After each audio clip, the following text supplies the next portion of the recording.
And NewsNation political editor Chris Stirewalt is here now to help us unpack these races. Good morning to you. Great to see you.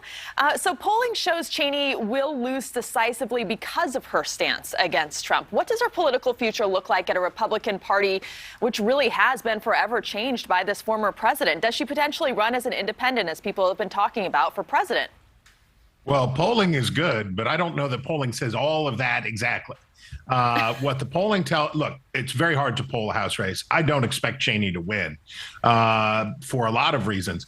Kevin McCarthy, who is in Wyoming, even now, there's overlap because they're out there for a fundraiser.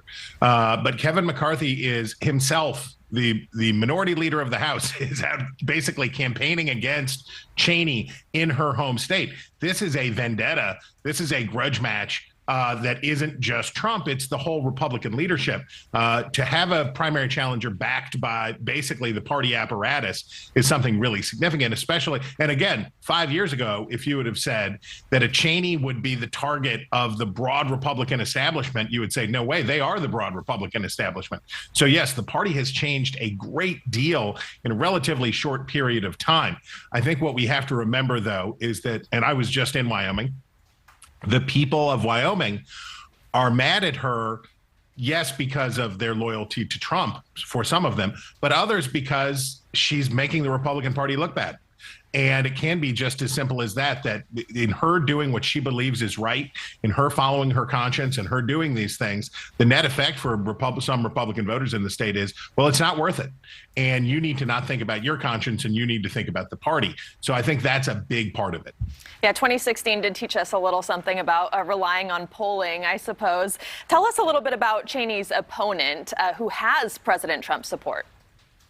Well, I mean, she's had a pretty simple campaign to run, right? Hageman has had a very straightforward campaign, which is Liz Cheney stinks, and I will do whatever you all tell me to. There's a couple ways to think about being a member of Congress.